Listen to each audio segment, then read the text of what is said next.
Hey guys, welcome back to StarCraft 2 Team Strategy. In this edition I'm going to be going through the 2v2 map pool and give you guys an idea of how each of the maps favors all the different races and give you some ideas on strats that are very effective on each map.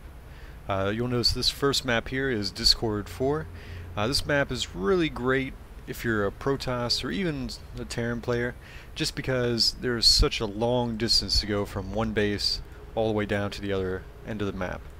And along the way you have Xel'Naga towers, which are going to give you vision, so even if you only hold one of these, it just takes a long time for opponents to get across the map to scout you. For Protoss, it's not really, the distance isn't much of a problem when you're trying to be aggressive or defensive, because if you're on the defense, you have plenty of warning time, and you get maybe another round of warp-ins in, even crit boost your warp gate. And if you're on the offense, there's plenty of places you can hide pylons, such as right here, somewhere up here. You can even put one somewhere down here, and teams aren't going to see it. And with this long cliff along here, if you have a Zerg partner, you're going to be able to do high ground warp-ins, and it's very difficult to counter, just because of the long distance between, say, this point right here, the very back of the base. So Protoss is really probably the best race on this map, although Terran is also quite good. And part of the reason Terran's so good on this map is because when you take the gold up here at the center, you're going to notice there's a Xel'Naga tower right next to the gold expansion. So if they take a planetary fortress here and get a couple tanks, they can it makes it almost impossible for the other team to push across the map, because even if you are to, say, come down here, you're going to end up getting siege the entire time you're trying to cross through this area. And really the only other path to the enemy bases is right here, which is going to be blocked by planetary fortress. So Terran's going to have a pretty easy time once they take the gold expansion on this map, and it's not even a bad idea to just make a planetary and just skip the orbital for your first expansion, because the gold minerals are going to pay off for you anyways. And once you do take this gold expansion, it makes the third expansion over here much easier to actually defend, because typically in most games there's only going to be one expansion taken. That's the one that's at the natural, the first one down the ramp. All the other expansions on the map are pretty far off to the side and really difficult to defend, just because if you're bouncing between this expansion and this one right here, you end up getting force fielded off, or Colossus or tanks can siege you while you get all bunched up, or even fungal growth, and it's just a real pain to try and defend this expansion. So you're going to find that timing pushes are going to be pretty common on this map, where one team will try and deny the other team basically a second expansion, and that's typically how most games are going to play out on this map. Also, because of this long cliff along the main base here, drops, blink-ins, high ground warp-ins, as I mentioned earlier, and mutas are also going to be really potent on this map, because it's very difficult to defend them. And there's also a good bit of dead space kind of behind the bases here, which gives you places where if you do get mutas into the enemy base, you can still find a way out without losing them all. So besides that, I think that pretty well covers this map. If you're a Zerg player on this map, you're probably going to want to expand most of the time, unless you're against another Zerg on the other team, but Zerg players in general should be downing this map, because there's better maps in the map pool for Zerg. But I'll get to that in a little bit. Alright, so in the meantime, we'll get to the next map, which will be High Orbit. Okay, back for High Orbit here, and this map has some similar features to Discord 4. For instance, there's a Xel'Naga tower that's overlooking a gold expansion, so this map is really going to favor Terrans, especially people who are defending. Even if you're not Terran, it's pretty easy to take this gold expansion and defend it, because you can always reposition all of your forces very quickly, as long as you have control of the Xel'Naga tower. So if the other team ends up trying to counterattack over here, you're able to easily defend both these expansions on the side, once you're able to kind of control this Xel'Naga tower. Most games are going to last a little bit longer on this map, just because the rush distance is fairly long, and the defender really has a pretty good advantage, because this ramp is pretty narrow for the most part. One player is going to be able to block this off, so early pull strategies are going to be pretty bad on this map, since the rush distance is pretty long.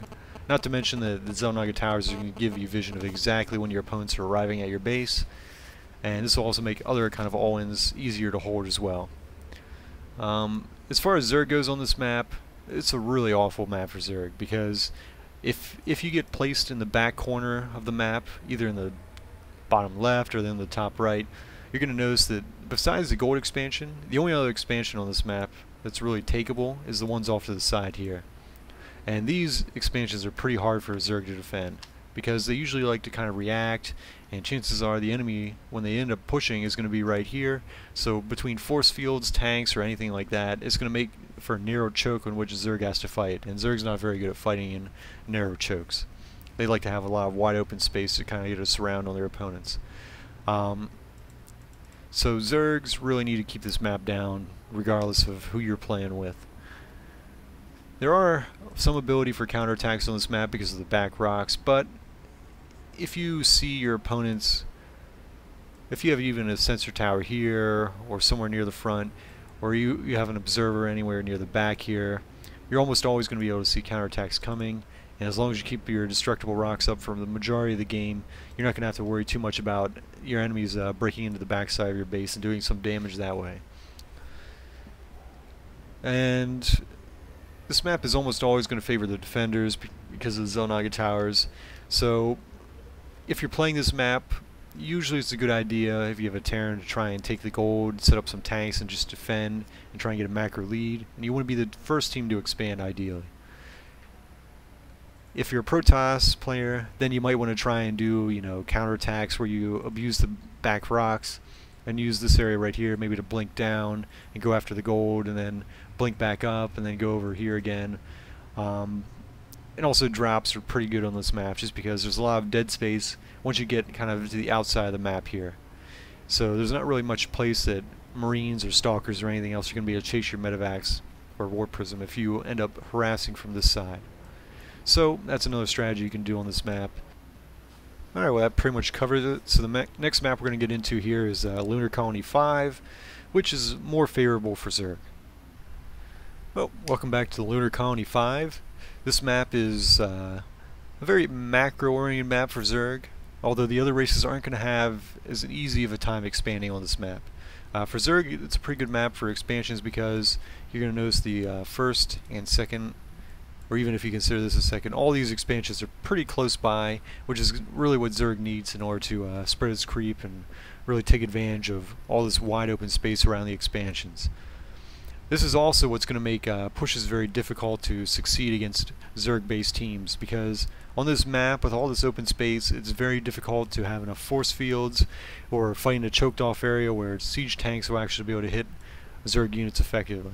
So Zergs are going to be able to get surrounds very easily and defend their expansions, and then teams pushing are going to have a hard time coming in undetected as well, just because the Xel'Naga towers are almost always going to be taken by Zergs early in the game.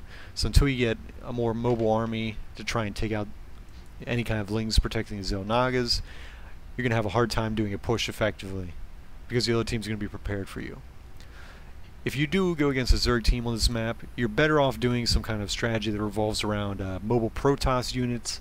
So a Terran player, even if you're going against Banelings, you might want to do something like Marauder Hellion instead, because you need mobile units on this map, because siege tanks are simply going to get surrounded and not going to be terribly useful. Not to say that siege tanks are always bad on this map, but in general, Marauder Hellion is going to be better against Zerg opponents. And unless if you're going against a Terran opponent, there's no real point of going siege tanks on this map. Some other features of this map are kind of the shared base here and the narrow ramp, and also the long rush distance between bases. So early pull strategies aren't going to be particularly effective on this map. Teams of Terran and Protoss really aren't going to have too much of a problem getting wins on this map, even against Zerg opponents, because with a shared base they don't have to invest in a whole lot of, they don't have to get delayed tech in order to try and defend early pushes, or if one Zerg ends up going a 10 pull and the other does like a 15 hatch, you're not going to have to waste time getting cannons up early or getting a bunker or anything like that. So this map overall is pretty balanced for most of the races, although for the most part it is Zerg favored. Okay, so I think this is enough for this map, so we'll get into Scorched Haven next. This is the next map, Scorched Haven. This map basically usually involves two phases. You're going to notice that it has split bases, and even though the ramps are small, this is still going to make it very difficult to defend in the early stages of the game. So games usually involve first some kind of early aggression by one team, in which case they can split up their opponents, and then the second part of the game usually involves the part where both teams stabilize, and then they'll take expansions. Because once expansions are taken on this map, there's not a whole lot of space between the ramps here, so it's very easy to defend on this map, especially if you have siege tanks, bunkers, or a decent number of sentries to really force field and cut this area down a little bit. So if you're involving a Zerg team on this map, which is almost always the case because Zergs tend to love this map, there's two strategies you're going to find most commonly.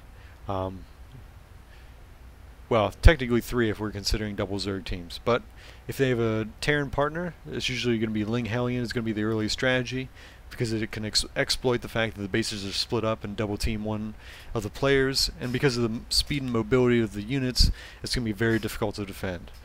The other strategy that's very common on this map is if a Zerg has a Protoss partner, for instance, you're going to notice there's a lot of space along the ledge here, and it's very easy to get an Overlord and a Pylon along this ledge and do warpins into the main base, while the Stalkers just kind of chill out front. So teams will often set two Zealots off into the main base, harass workers, so then you have to pull some units back, and then they have all their Stalkers and all the Lings from the Zerg player up front doing a lot of damage there.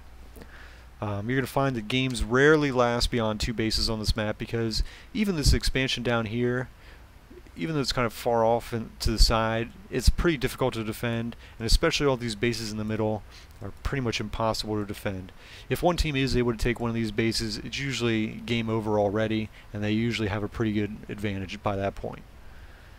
As far as strategies go, tech-related strategies, you're going to find that drops, banshees are really good on this map, or even warp prisms are also very good, because there's a lot of space along the backside of the map which can't really be accessed by marines or stalkers or any kind of land units. And also this is what makes mutas very strong on this map, because you can easily harass this player here and then just simply escape out the bottom, and even the top player here isn't always going to be able to chase your mutas off and hit them the whole way out of the base, because this top part right here means that only a few units at a time are going to be able to hit mutas if they're trying to escape. So mutas, drops, and warp-ins with a warp prism are going to be very difficult to deal with on this map, and usually games are going to involve one team kind of running out of resources, another team trying to take the middle, and then whoever can get the middle later in the game is usually going to end up winning. Alright, well I think that covers it for this map then. The next map we're going to get into is the Ruins of Tarsonis. Alright, here we are on to the next map, the Ruins of Tarsonis. In this map, it features a fairly narrow ramp. Rush distance isn't too long on this map, and the expansions are both pretty easy to defend. However, if you're a Terran player, it's going to be both easy to defend and easy to push into your opponents, because there's not a whole lot of distance between this ramp here and your enemy's ramp right here. So tanks are going to be very strong both on defense and offense on this map. Colossus are also going to be quite good on this map, because if you notice right here, a Colossus could sit on the low ground and constantly harass your workers or deny mining, and that's going to make it very difficult to obtain an expansion safely when you're going against Colossus or tanks on this map. So Zerg players, even though there's back rocks and the rush distance isn't too long and there's a safe expansion here, it's not all that great for Zerg players, because besides run-bys, you're going to have to spend most of your time counterattacking, because direct pushes are definitely going to favor Terran and Protoss teams on this map, because most of the areas are pretty narrow. There's only 1 or 2 force fields you're going to need to block off a lot of areas, or really kind of make it so there's a narrow choke for your enemy to funnel their units through.